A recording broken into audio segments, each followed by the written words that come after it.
What's going on? It's Neighborhood Chris back with another video to keep it player. Thanks for watching. Hope you enjoy. Have to versus get to. Let's put it into proper perspective. Let's say maybe you're stuck with a chore, you got to pick up somebody from the airport because we know that's always fun. Or sometimes this even applies to your work. You're doing your job, which you love, hopefully. But let's face it, we know that not everybody has the luxury of doing the job that they love. Not every job that we work is going to be our dream job. Sometimes we find ourselves in a rut. We find ourselves complaining like, I have to do this. I have to do that. I have to study for this exam.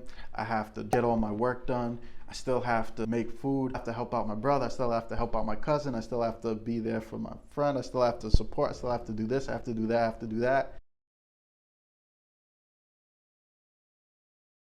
Let's reframe the mind. Let's talk about get to. Instead of thinking of it like, wow, I have to do such and such, simply say, I get to do such and such. The have to versus get to. And I can't take full credit for this. I once heard this on a podcast with two great individuals, Lewis Howes and Ali. I'm not sure his last name, but they both have great tips on productivity and self-development as well. On the School of Greatness podcast episode, they talked about the have to versus get to, and Ali was describing how he's a doctor and sometimes he's less than thrilled about performing a procedure, but then he remembers, hey, I get to do this. And that mindset shift can really turn any workday that's not going the right way into a positive experience overall. I think about me. I think of my job as a pharmacist, which I love, by the way, and I'm so grateful because I get to do a job that I love, and I know not everybody is afforded the opportunity. Not every day is peaches and cream. Days can be tough no matter what profession you're in. And in days where the responsibilities start piling up, project on top of project, and I'm not in the right mind frame, I stop and I think, wow,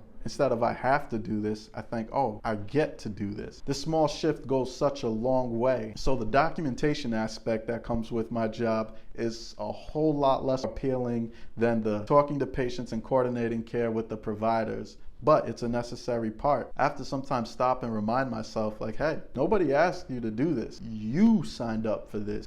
You elected to do this. You said this is what you want. Is this what you want? Yes, you asked for this. I even stop and I revisit the sign-up sheet like, hey, look at the sign-up sheet.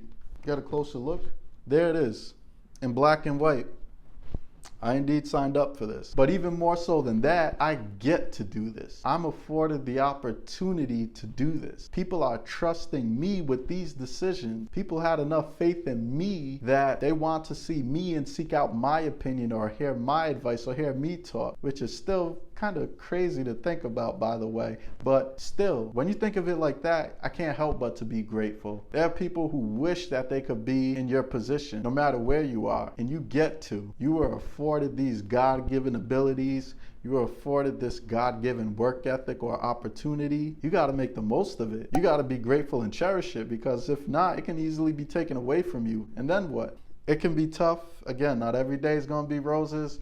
But remember that you get to. You know, we're all stewards over what was provided to us by the good Lord himself. So yeah, we got to make the most of it. And not only that, we got to do it to the best of our ability. We got to maximize it, produce fruit, or take the little we got and then make even more. It's just what we're called to do. And I don't just mean this in terms of monetarily, but if it's love, spread more love. If it's encouragement, multiply the encouragement. If it's systems, implement systems, make it run better. But we get to do all of these things with our gifts. So don't lose sight of it, and definitely don't take it for granted. Dr. J has a quote. I actually got it on my background right now. If you look down and see it, it says, being a professional is doing things you love to do on the days you don't feel like doing them.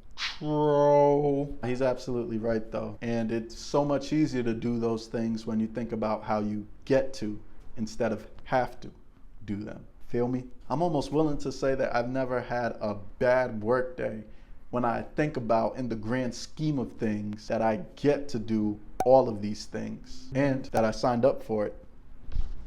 Have to versus get to. Make sure you like, comment, share this video, and subscribe if you haven't already. Y'all still playing? Thanks for watching. Neighborhood Chris signing off. Peace.